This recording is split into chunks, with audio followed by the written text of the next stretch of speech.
Happy New Year, guys! Welcome to 2019. I'm a little bit distracted here trying to make this healthy banana recipe. This recipe is super easy. Chop the bananas, stick them in the freezer. Blitz them until you see this gooey consistency. Stick them back in the freezer, 2-3 hours, boom, you're ready to go. Meanwhile, let me ask you a question. Have you done everything that you said you were gonna do last year on 1st of January? Did you stick to your Christmas resolutions? Or did you just talk about doing it? Tricky question, eh?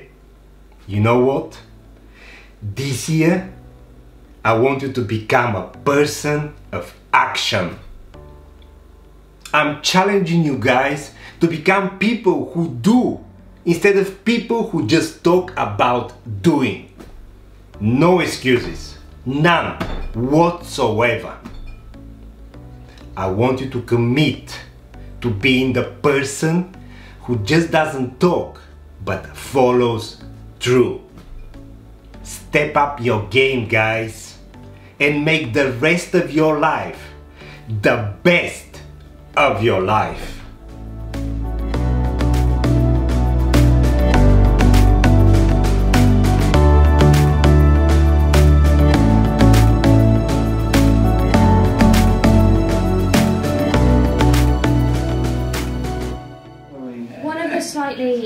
We got told I got told it was black hat when I recommended it to a client.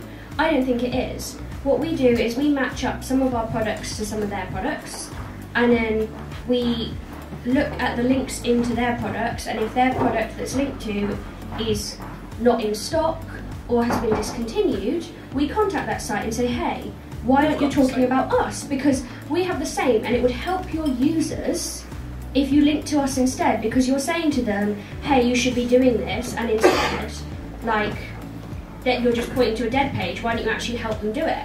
So if I'm trying to sell my crystals, and my competitor crystals are gone, they should buy them from me instead. I think one thing that has happened is Amazon has always had in their mission statement to basically satisfy the user, end to end, all the way down, and that's why there are skills.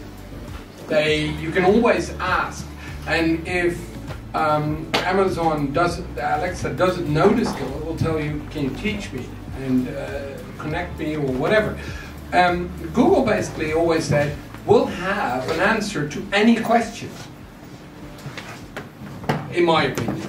And they've now moved into actions on Google, which is basically, in my opinion, trying to play catch up with the way Alexa was developed. I was going to ask you about actions. Let's be honest. I think we all know that voice search is complete bollocks that agencies roll out in order to sell more stuff to get back to the money better. I'm sorry, it is. The moment you start going into anything remotely futurist when it comes to search is complete nonsense, right? It's literally just because SEO is about content, links and tech, and it always has been, and we're just trying to reinvent how we talk about it as links, content, marketing, and like it's all the same bollocks. Now voice, in terms of Amazon's skills, if you're an FMCG brand, you should absolutely be doubling down on that. If you're a low consideration purchase, you should completely own that.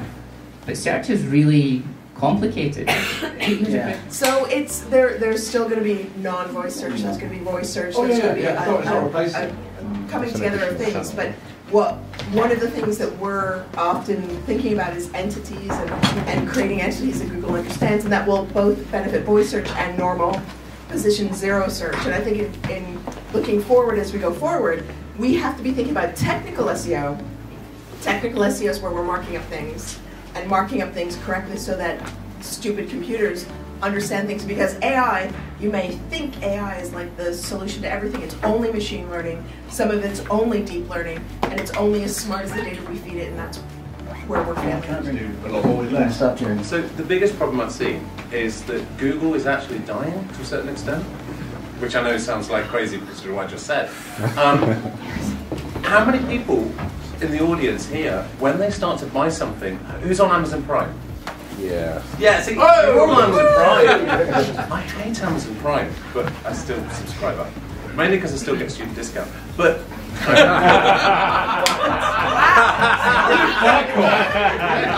Stop these. I'm impressed.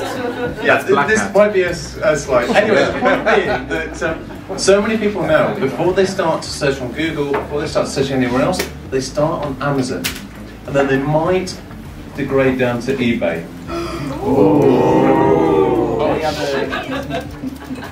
So I have to definitely second what you're saying just now. If you can absolutely define and measure, not just go, oh, SEO is great, SEO is good for us.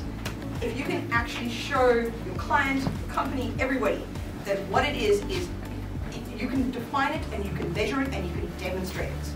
That is the key problem that SEO has faced for so long. Oh, it's lovely, we need SEO, we kind of know we need SEO.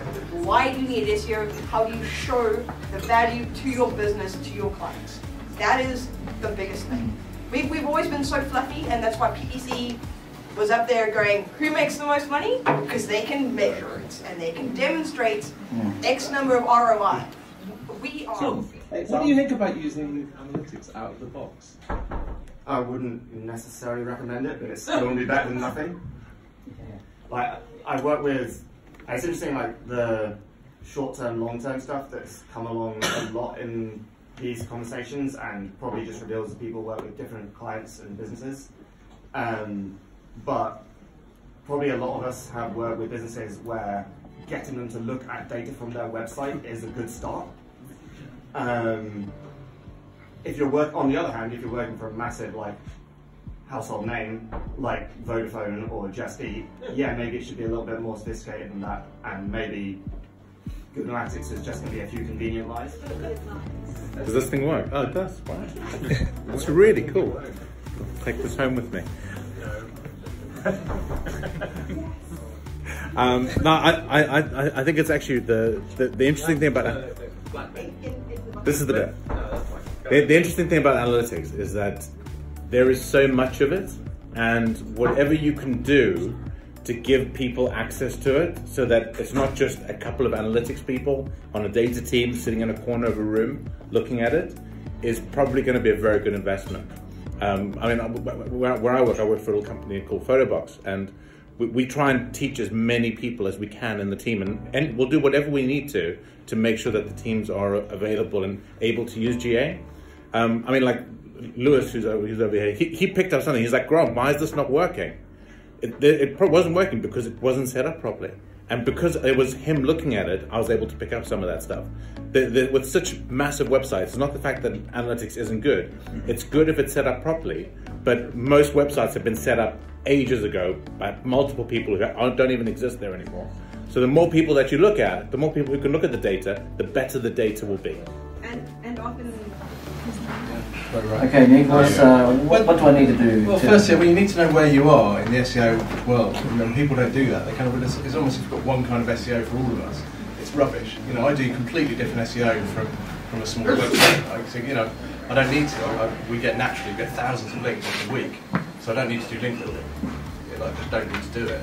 So work out where you are in that mix. If you're a big corporate, then it's not about link building. It's about, you know, getting your structure right, getting your corner right, dealing with these technical issues, getting your site in a really good place so that you can get those results achieved. In terms of what we're doing.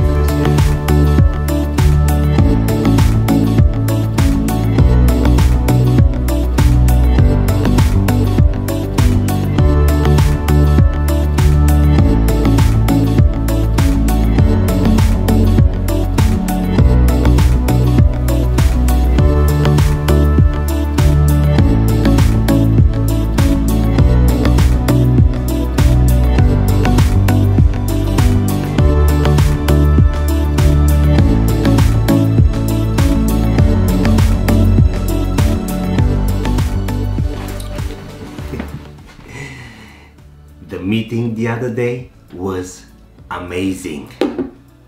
Within just 1 week, Judith, Jerry and Peter managed to gather 100, actually more than 100 people together to talk about the future of SEO. The conversation was wild, which is to be expected with Arnold, Judith, Jerry and Ross in the same room. Meanwhile, after the meeting, Peter interviewed me and I said something that made me think a lot. People are talking about AMP, online visibility, backlinks, but not many people are talking about SEO and revenue. Put it that way. Imagine last year you increased a website online visibility with 10%.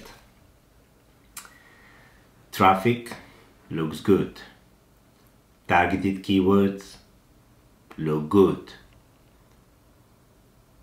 But what does the client see? Absolutely nothing. Let me repeat this one. Absolutely nothing. So my SEO advice for 2019 is, if you're on SEO, step back and ask yourself this simple question. Do my SEO efforts bring revenue to the table? As an SEO agency, step back and ask yourself this simple question. Can my clients see what my SEO efforts bring to the table? Because at the end of the day, SEO is part of digital marketing. Digital marketing is part of online business. And business is all about revenue. No revenue, no salaries. Or to give you the big picture in a small format, traffic that doesn't bring anything to the table is useless. You know what else is useless? Staying at home on a Sunday. That's why today I'm doing some off-road riding. But you do come back here next week, cause you've got the questions and I've got the answers.